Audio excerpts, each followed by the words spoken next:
Good morning. It's October 21st, 2016, another absolutely beautiful day, and I'm really excited to be here again, making a video. It just feels right. I like doing it. So, on a day much like today, the sun was out. It is a long time ago in an unknown time in history, and it's irrelevant. It doesn't really matter when. But there's a baby lion that had been abandoned in the bush. And a family of sheep comes along one day, and it adopts this lion as their own. And so, for the next 2 years or so, as this lion is growing up, it learns the ways of the sheep. And it learns to be more docile. It doesn't use its claws to its greatest potential. It learns to be gentle and baa, and that's all it can do is baa and graze on grasses. Hasn't even tasted meat its entire life, right? It's just living with the sheep as if one of their own. And one day, the sheep are hanging out in the plains, and this herd of lions comes just raging through and decimates this family of sheep, right?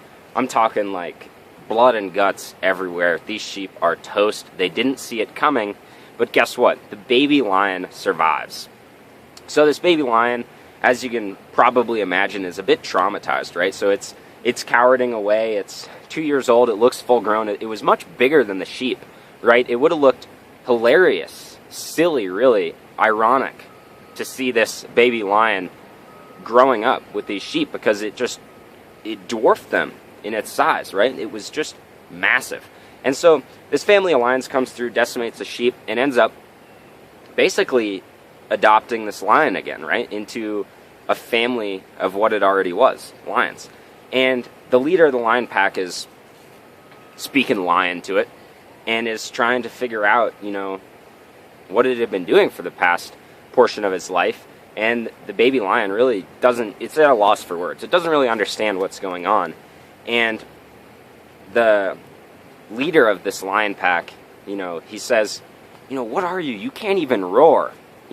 We watched you from across the plain thinking that you would take charge and provide all this food, but we watched and all you did was baa and graze on the grass.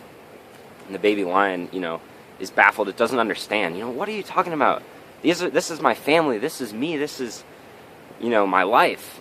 And, through this process of conversation, this leader of the lion pack roars, right? And just blows this baby lion away. Holy shit, I've never heard a roar like that. And the baby lion roars back instinctively, immediately. It roars even louder than the lion leader, right? And all of a sudden its blood is pumping, bioenergetics are through the roof, this thing's fired up, it feels alive, right? It's unlocking its full potential that it was never aware of, right? So here this baby lion is. It realizes that no, it's not a sheep, it's a lion, right? It has more power, more muscle mass, more potential. It's superior in its ways than it had previously imagined. So this lion ends up living with this pack and becomes the new leader of the pack and is fully realized, right?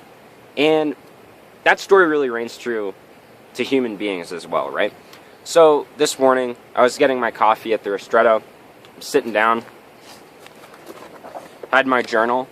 This is what's important, is I had my journal, right? So nothing productive can come out of the mind if there's not an avenue for its expression. And for me, it's a journal. I think a journal is an integral part. So I was meditating on this question, this phrase, ignorance is bliss. So you hear it all the time, right? Ignorance is bliss. The more you're ignorant of, there's less to worry about. There's less to worry about. There's less to, get anxious, get stressed, right? You're in a state of ignorance. You're in a state of bliss. Well, I was thinking about it, and I hear it so much, and I started to meditate on it. Is that really how I feel? And one of the things I wrote down here is that in 2016, we get inundated with so much information, so much suggestions, so many ideas, so many ways to live our life, that it's almost difficult to remember that we're each our own unique and individual, and there is no panacea, there is no cure-all, there is no single system that's going to work for everybody, right? So to adopt a phrase like ignorance is bliss and to get it into your subconscious mind and start operating on that level might work for some people, but you got to not fall into the trap of being the baby lion among the sheep, right? So sometimes I've found that maybe I looked something up, or I wanted the advice of a guru or something like that, you know, someone that seems to have it figured out, and I want to adopt their patterns of living. And so I read about them, I try to immerse myself in their culture, and what I'm starting to realize now in my journey, in my exploration of the elusive self, is that maybe that's not the most productive way to go about things, because each individual is going to have their own way of doing things. For example, if you go, oh, I want to start meditating, which, you know, meditation is something that I'm slowly beginning to integrate into my life, but a trap that I almost fell into, except I love to ask questions, and questions are a great way to not fall into traps. So I asked this question, you know, is meditating for an hour every morning beneficial for me? You know, because at the time, the person that I was reading about there, every morning I wake up, before the sun even rises, I meditate for an hour. And I'm thinking about it, and I go, yeah, that sounds great to meditate for an hour every morning, but maybe that's not me, right? So, you know, I'm planning a new daily routine for myself, you know, one that's going to capitalize on my potential. It's going to incorporate my strengths, and really, I can already feel that it's going to start creating some excellent momentum in my life, right? So life is all about being able to create opportunities, but in creating those opportunities, you have to be in a position to act on those opportunities, right? Opportunities are always going to present themselves, but if you're not in a position to act, then they're going to slip by. So I'm trying to redesign my daily routine, and, you know, that story of the lion is something that came into mind with a question about meditation, because I was saying, well, am I tricking myself into being a sheep, right? Am I ignoring the fact that maybe I'm a lion on the inside and I'm trying to operate by the means of sheep? So that was a question that I asked myself. I started to kind of dive into it here, and one of the things about Ignorance is Bliss that I started to really gravitate towards is that selective ignorance is bliss, right? So this book that I'm reading, The Science of Getting Rich by Wallace D. Wattles, you know, it has this part where he basically says, you have no need to read any other book than that which you are holding in your hands, right? And his reason for saying that is not from an egotistical standpoint, right? It's not from a place of this book is the only book you will ever need in the rest of your whole entire life. That's not what it means. What it means is that if you're trying to adopt the lessons in this book, you need not incorporate lessons from a contradicting viewpoint, right? So just like the lion couldn't have grown up thinking he was a sheep had he started to adopt ways of living like a lion, right? Someday there would have just been this confluence where they're trying to graze, and his instincts are twitching, you know, there's a gazelle, I gotta go get that gazelle, nope, I'm gonna chew the grass, right? So what I've realized is selective ignorance is really important, you know, being ignorant of the things that aren't there to benefit you, and being able to identify the things in your life that are going to benefit you. And the other thing is, like I said, so I'm always perusing. We're inundated with all this information, with all these different concepts, all these different ideas.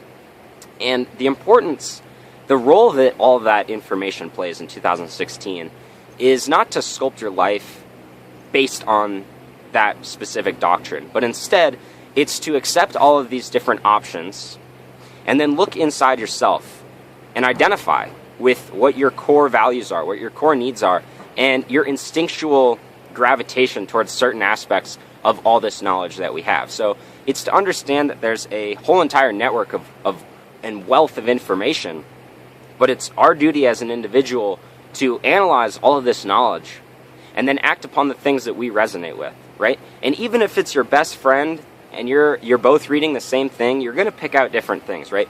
There is nobody that you should emulate to the minutia. You can take specific aspects of different people, of different role models, of different gurus, of different doctrines, of different ideas, of different belief systems, analyze them all, but understand that your unique combination of things that resonate with you to identify your peak potential are going to be different than everybody else, right? And that's a really important thing to understand. That's something that I'm dealing with right now, and it's actually really fun because it puts your mind in a completely different state for reviewing information and ideas. So, you know, one other thing to point out is that some ideas are traps, right? So if you fall into an idea or a doctrine that is not in line with yourself, what you're going to find is that the people that are acting in that belief system will begin to become the crabs in the bucket.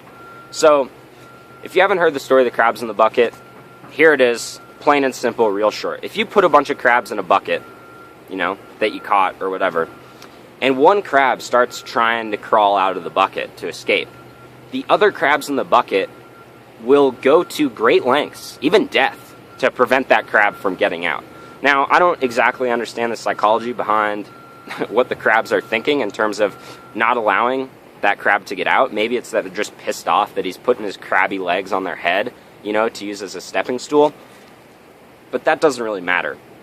It's to understand that sometimes you'll fall into a system of operation where either it's people, either it's the ideas in that specific, you know, life pattern that you're in, you know, whatever it is, they might be acting against your peak potential, against the direction that you should be headed in. And so, like I said, questions are a great way to start identifying whether or not these things are a hindrance to your progress. Because the bottom line is sometimes people, sometimes things, sometimes ideas that you think are wholehearted and genuine are really setting you back, right? And sometimes it's things that you're doing yourself, to yourself, thinking to yourself, you know, the tapes that we play. So, you know, it's all just important to start realizing those things, you know. Ask yourself, are you being a lion today or are you being a sheep? Because every day you have a choice to be who you want to be and to become who you want to become. And if you don't make the choice, you're just going to fall into the default cycle of things, right? And all of a sudden, you're going with the flow, not the good flow, but you're going with the flow of neglect. You know, watch my video about the path of neglect if you want an idea about how things can go awry. So that's my video for today, and I hope everyone continues to have a beautiful day. Every day is a beautiful day, and if you don't believe it, just get outside, look around, look at the river, look at the sun, look at the leaves changing, look at the blue sky, the moon's even out right now, you know? There's an endless list of things to be grateful for, an endless list of things to find beauty in. There's no reason that you shouldn't be fired up every day about the ability and the opportunity that you have on this earth. So that's my message for today. I'm glad that anyone that watches this was here to watch and listen to what I had to say. I know I'm going to go back and listen to it because it's going to help me out. So enjoy your day.